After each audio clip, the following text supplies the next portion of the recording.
Welcome to the Bree Pod. I'm here with me, Bree. It's been a while, per usual, but I think this is our new norm, so I'm totally for it. Um, I wanted to share uh, Motherhood Unfiltered because, as you know, we kind of live in a very filtered world.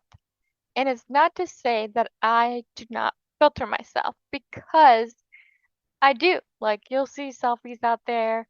Did I use a filter? 100%. Um, and, you know, do I post the best photos of what happened? Yes, it's kind of the social norm at this point. I know I always say that I want to be outside of the norms, but honestly, I'm human. I'm gonna go down the route of, where we're going. But in Motherhood Unfiltered and in my Unfiltered series, this is where I want to take the filters off and just be raw and real. And even though I try to do that in every episode, I try to name it Unfiltered just so that you know that it is going to be the raw and real, not you know, the perfect side of like everything is amazing and I feel such an amazing person as a mother and perfectly perfect. I can't do that because that would not be true. There are things that are beautiful and there are things that are not beautiful, but I think that we all feel that way in general.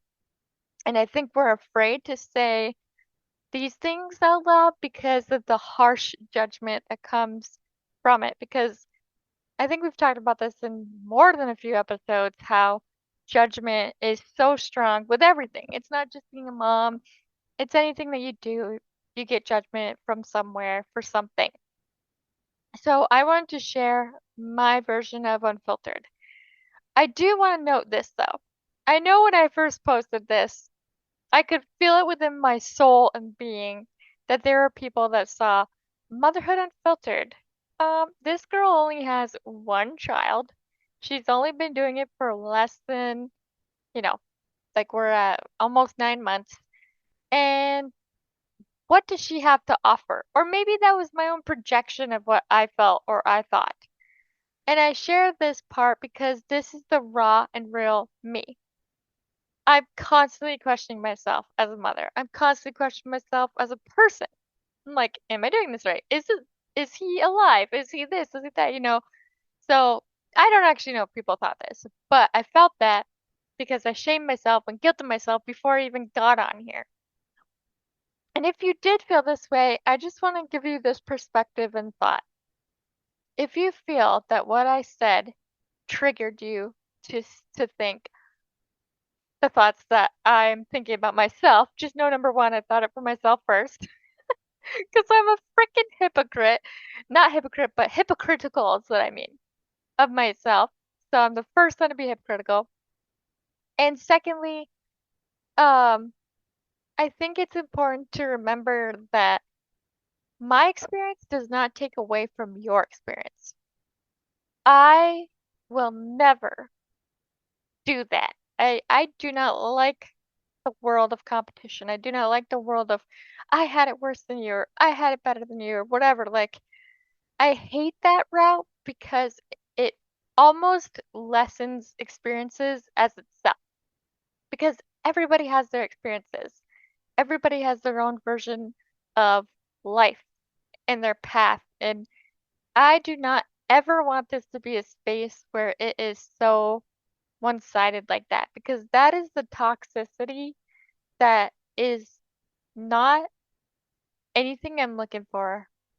When I was younger, I followed through with this toxicity. I went down the rabbit hole of the competing, all the nasty stuff that you learn. And I just like, as I get older, I realize like there are things that are just not worth it. And one of them being making everything a negative or making everything, well, she does it better, they do it better, I'm this, that. Because I'm already hard on myself now. I do not need to add more of that, and neither do you. You do not need to put that on yourself.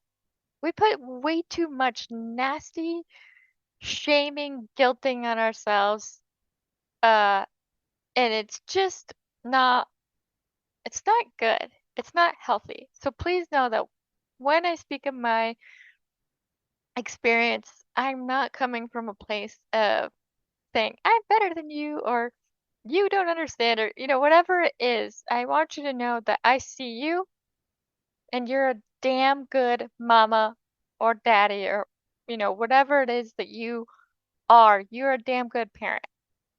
So please do not feel that way when you listen to this episode. Because at one point in time, maybe you're in my shoes and you're at a further level than me. Uh, but I'm just sharing my experience. And if you want to share yours, I'm also open to having you come on this podcast too, because I love sharing not just stuff that happens with me, but other people's stories. So DM me. But anyway, I'm going to get into it now. So, Motherhood Unfiltered isn't just going to be like an episode where it's like, he does this wrong and this happens and this is this. More so just unfiltered of what motherhood has looked like for me. I know that next week my son will be 9 months. So I know that there's so much more that's going to come. And it has not happened yet. So I know, things are not like I always feel like every day is a new level. And I know that sounds really kind of weird because it's almost making my son sound like a game. But I found that every time he grows and gets older and does all these things, like it's another new level I need to learn and understand. And I only use the level because that's kind of what happens in a game is, you get to level 1, you're like, "Oh, I did it." I think, and then you get then level 2 hits and you're like, "Whoa, nope."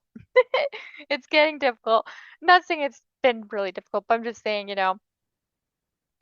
I've realized that every day is a new day and a new lesson and learning more about my son's personality, learning more about myself and am I projecting onto him? Am I trying to gentle parent? Am I trying to, trying to figure out my own parenting skills and like what I want to do with that. So it's been a big lesson in just trying to learn what I'm gonna do with it. And so every day has been a new experience because I'm getting to know his personality more. I'm getting to know like what makes him happy, what kind of frustrates him, and I get to watch him navigate through his emotions. And can I say that I'm perfect and I am the perfect parent and I'm just like, yay, you're the sweetest little baby and that's that? No, I get frustrated because it's a new level. It's normal to be human and get frustrated. So I think at most I'm just learning the ways of being a mama and I'm always questioning myself. I'm always like, am I good enough? Am I worthy of being a mother? And I think that is normal, but not talked about often. Like it is talked about, but not really. And it happens a lot. Like I'm the biggest question that I always ask still to this day, since he was born, is he alive? Is, is he breathing? Um, did I, did I do enough? Like when he first fell off the bed. Okay, we don't talk about that a lot because like, oh no, child abuse. Somebody's gonna call, you know, on me because you're over worried and you're overthinking. And so when he first fell off the bed, it was like, oh my God, my son, like I hurt him, I killed him. You think of the most drastic thought process imaginable, and I'm sure for many of you that were here and now you're in a different level than me, higher than me, in the toddler stage or maybe even the teen stage. Like when you're in this level of where I'm at, which is still, he's still a babe, uh, you freak the fuck out. And you're like, oh God, he's gonna be hurt or whatever. And the good news is that he had his helmet. But it's also normal for a baby to fall off a bed or a couch. And maybe some of you are like, that never happened. Well, honestly, props to you. That's props. But if it did happen, you know that first shock and that first fear and like the gasp of air, like, "Ugh," and then crying. I mean, I did a lot of crying. I was like, oh no, my baby. And I'm not trying to make a mockery of it or joke. It's just we put so much pressure on ourselves that sometimes it kind of is like, whoa, girl, take a breather. Sometimes I need to hear that. Like, I need to take a breather because I overthink. And the more I think about like when he's gonna make friends or go to birthday parties or go to maybe in the future go to daycare, school, I'm like, oh no, I don't want that. Because I don't want him to feel parts of life that suck. Because there are parts that suck. Um, but at the same time, I also need him to be able to live because that is a part of being human is living. So these are like all the things that go through my head. It's very squirrel-like, honestly. So motherhood has made me a squirrel. No, I'm just kidding. I feel like I've always been like a squirrel, but it hasn't been perfect, and I think that is what makes it perfect because it is just life. It is the imperfection that is perfection. It is trying to be a good mom every day and hoping to succeed. But trying also not to put so much pressure on myself where I lose myself in worry or fear or judgment. Because, I mean, of course, we're all going to judge um, other people. It's normal to do that, but we've got to be careful and give grace because we are our own worst critics and probably the biggest judges of all to ourselves. So, that's why I share this stuff because I don't want to pretend um that everything is golden and it's sunshine and rainbows. And yes, I only have one child. And I know some of you are probably still rolling your eyes a little bit, or I'm projecting onto you, I don't know. But I need you to know that it does not take away from your experience. I see you, I feel you, or as best as I can from what I can understand, you know what I mean? But it's okay to know that you're trying your best. And even if you don't think you're at your best, just the fact that you're trying is a beautiful deal. And sometimes I wish that we got more or heard that more, whether it be from our family, friends, partner, whatever. And I'm not saying that I don't hear that, but sometimes I think it needs to be heard a little bit more because a lot of times what is louder to me from what I have found is like I could be told many times, "Oh, you're a great mom. You do amazing things with your son, blah blah blah."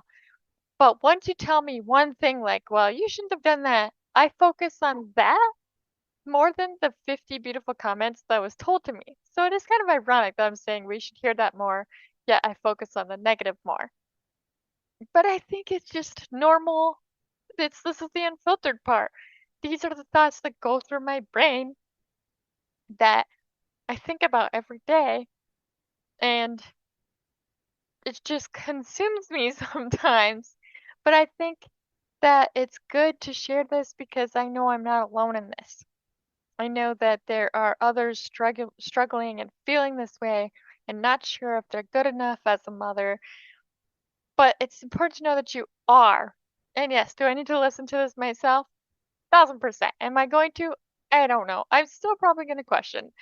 But motherhood has been a journey. It has showed me a different side of myself, and it showed me pieces of me of like, who is Brianna or Brianna, depending on who you talk to, or Brie, versus who is mom Brie, like the version of me that's the mom. And so that's kind of what I've been focusing on lately is figuring out who is Brie and who is mom side of me. And I've been doing that because I don't want to get lost in being a mom and not.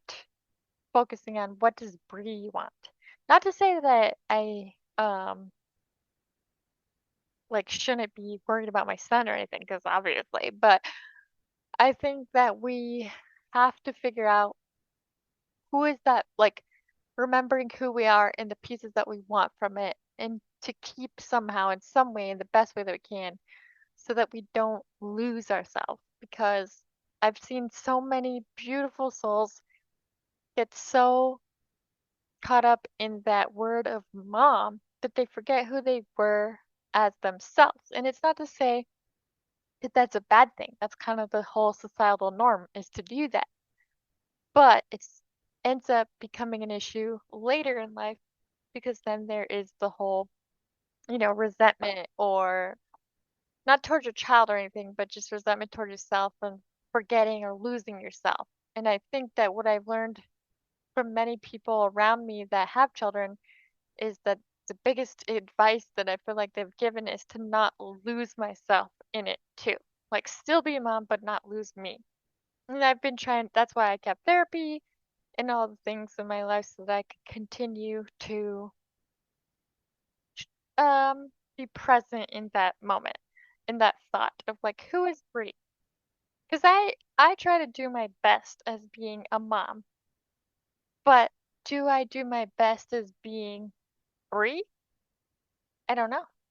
So that's kind of where I've been focused, like what I've been focused on. So I've been like doing the whole, how like if you change your hair color or whatever, it's like you get a haircut, you feel like a new woman kind of deal. I've been trying different things like that, like getting a new hair color, figuring out what my new style is as mom. 'Cause before, like, it's not to say I had a bad style before or anything, but just trying to find different ways to find who is Brie and how do I keep a piece of her with me, because I don't want to be lost. Um, so I did start to make goals for myself when it comes to the things that I love.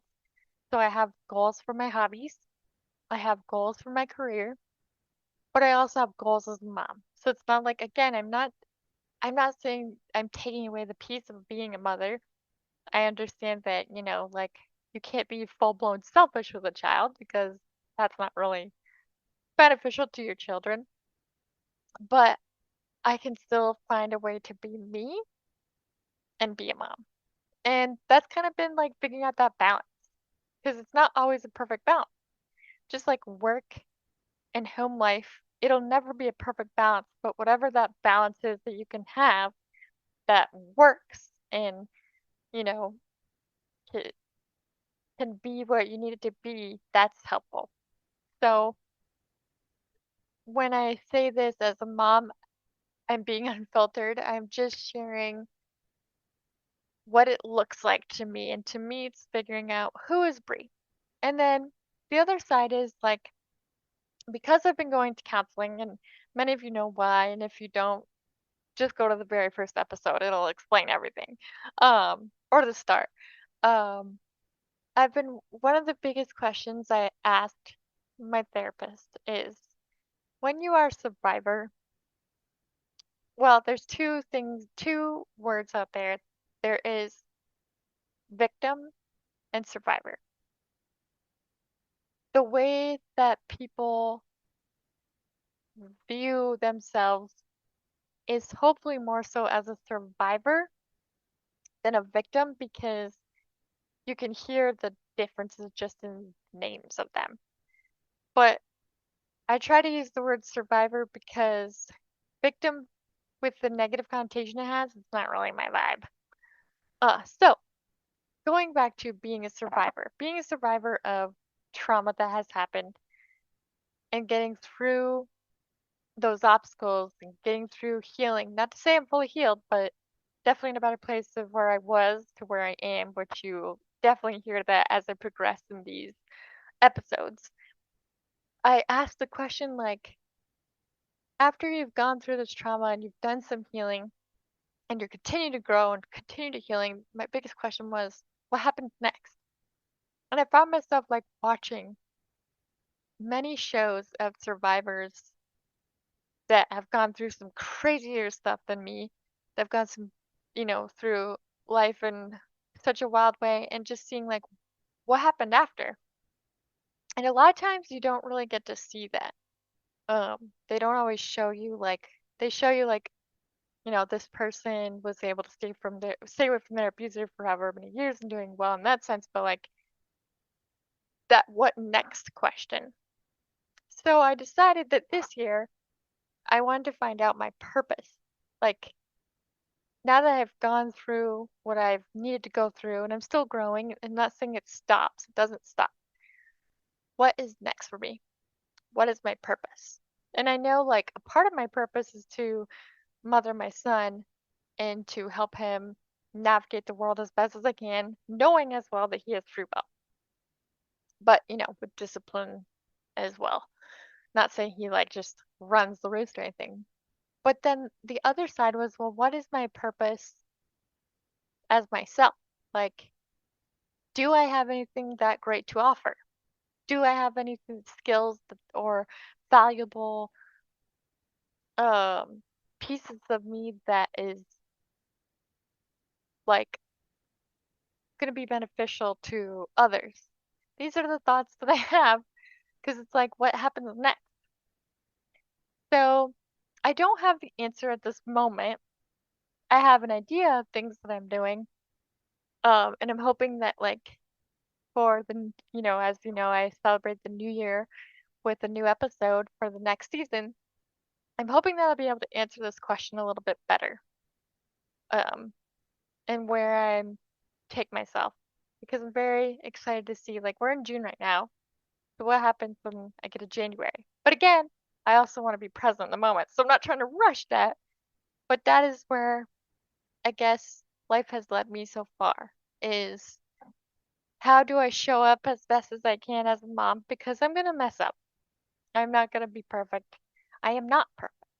I'm going to do things that, you know, are not maybe correct. Uh, but I'm doing the best as I can with what I know and what I'm learning, and what I'm open to learning because a lot of people do give you some very unsolicited advice. Not to say that I haven't been given good advice, but I really learned that once you have a child, unsolicited advice is seriously a constant thing that happens. And it comes from people that you may not even talk to that often. So it's kind of interesting how that works out. But anyway, I decided that it was time for me to come back and to share these pieces of myself because, um, you know, maybe you are feeling this way as I am. And I always assume, like, when I'm in my head, I always assume I'm alone and that it's only me in this world feeling this way. I think that's not the greatest way to look at it, but sometimes you get caught up in that.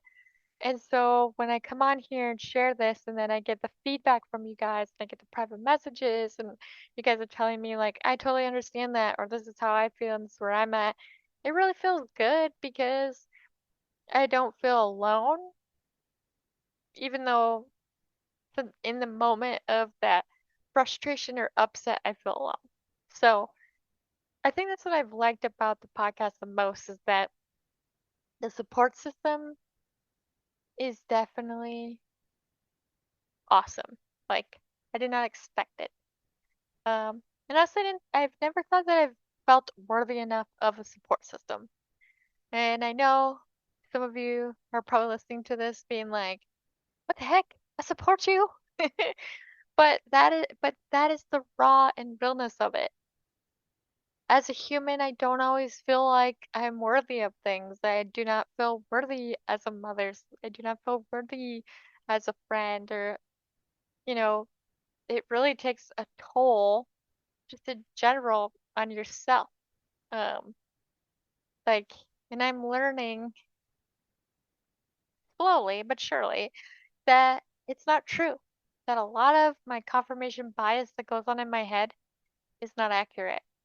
And a lot of the stuff that I allow hold weight over me is not beneficial or truthful.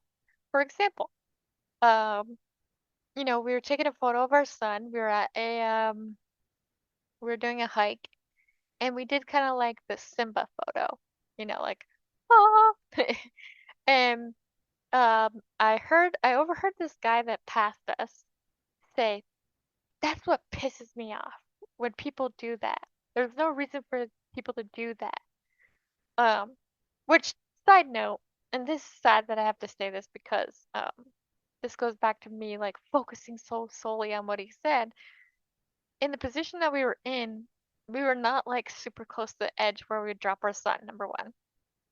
Number two, um, we made sure that we were in a position where we were in a safe zone because we would never, ever hurt our son, ever. I mean, and even with him falling off the bed, like it was not our intention to have him fall off the bed.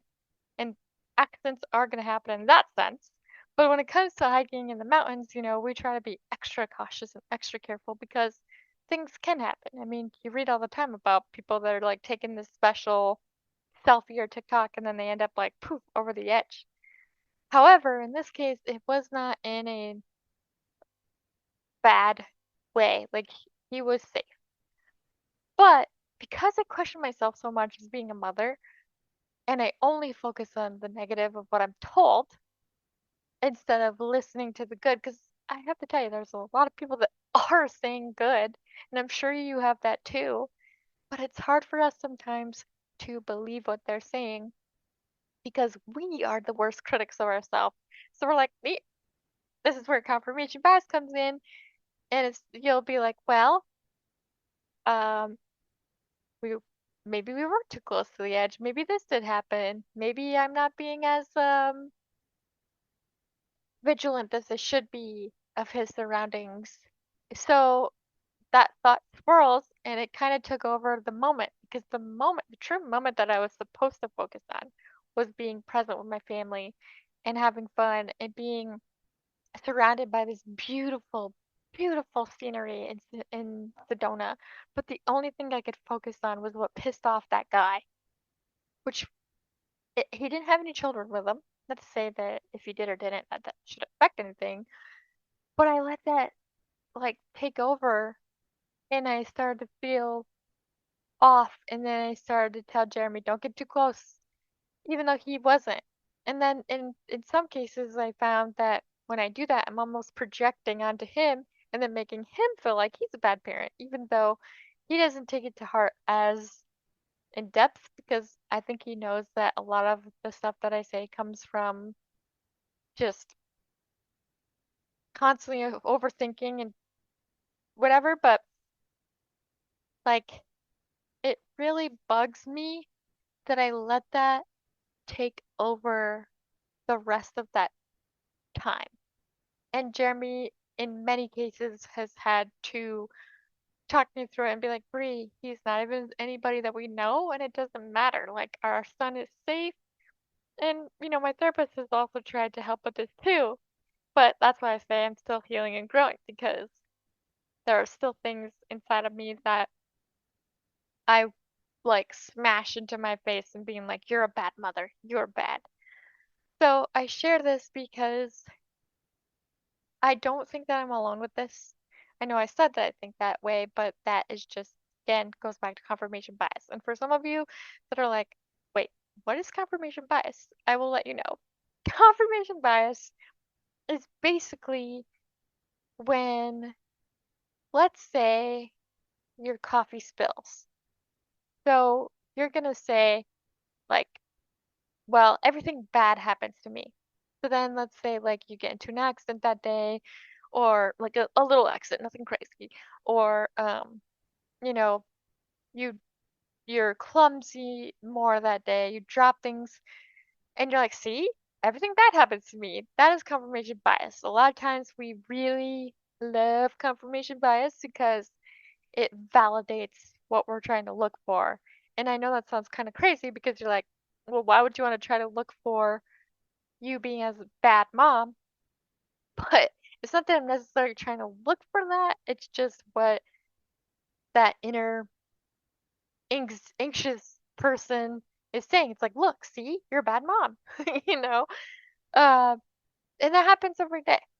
And then I have to walk myself through it and get myself to a place of realizing that it's not true and use the tools that I've used from therapy to help me.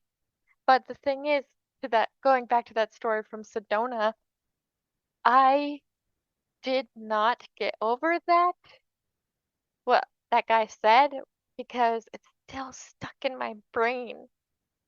And that's what sucks, is that it's something that I should at this point have been like, he doesn't mean anything. You don't even know the guy. He doesn't know you. Like I basically feel like I want to go get measuring tape, measure from Jeremy's foot to the edge and be like, see, this is how far we are. But that is not what I'm supposed to do. I'm not supposed to, like, define my life on that guy or define my motherhood or being a mother on that guy, but I do. So this is me being unfiltered. I don't trust myself as a mother, but I am a mother. And no, please don't take those words. I'm like, well, I'm not gonna call the child services. I don't mean it like that. I just mean as a normal human being trying to raise another human being.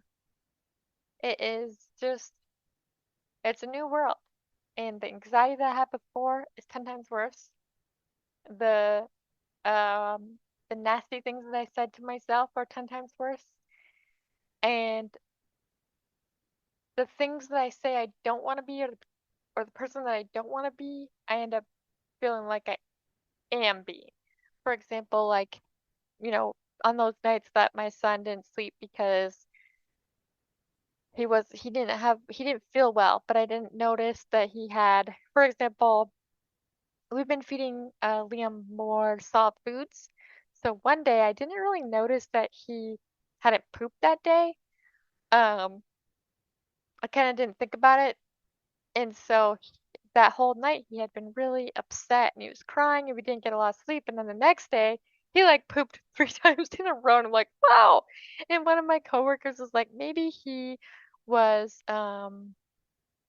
constipated. And I was so mad at myself because I'm like, I should have known better. I should have thought that way. I should have down that route. But the thing is, those are the things that I'm learning how to lessen um myself with, because if I focus solely on the negative and the bad and what I'm not doing right, it takes away from the present beautiful moment. Just the fact that he's alive, just the fact that he is happy and he is safe. But I'm so worried about these stupid things. And I'm not saying I should say this. I'm not saying that me not noticing the constipation is not stupid. In my sense, in my mind, I think I should have noticed, but here we are again, going in that like circling thing. So, motherhood, man. Basically, it has amplified everything more so.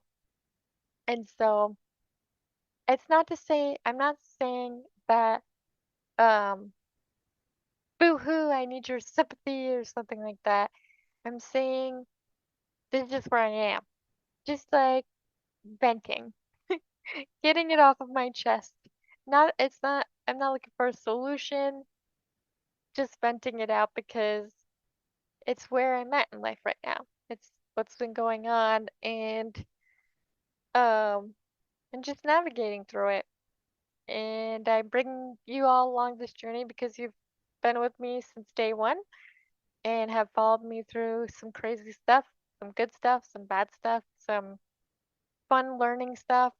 And I really appreciate you guys coming along this journey with me, because it has been huge in so many ways. Like, I'm so grateful for all of you. And per usual, like I always like to tell you guys, I felt very squirrely in this episode, and hopefully it makes sense. But right now, the best thing that I can say to you is don't be so hard on yourself. And I have to kind of ping that back to myself too, like boomerang it, because I feel like we do that so well, but we don't do enough owning the good stuff. Maybe we don't think that we're worthy of that. Whatever it may be, I think it's important that we see the beauty that we do bring. And it's not selfish to do that. I say this because, I feel like we definitely throw out the word selfish way too much. And you also hear me say that like a ton of times on these episodes. But we really should be in a sense, quote quote, selfish. Um, because you can still be humble, obviously, but we should be able to see ourselves in a beautiful light because we do a lot of the negative light, and that's not fair to you or to your children. Because in our children's eyes, maybe depending on maybe they're having a moment where they're upset because they don't know how to navigate their emotions, but in our children's eyes, we are beautiful to them. And sometimes I think we focus way too much on what we're thinking and not enough on the beauty that we provide and give. And know that you are loved, you are worthy, and you are cherished. And I am proud of you. Until next time on the Pod. Bye!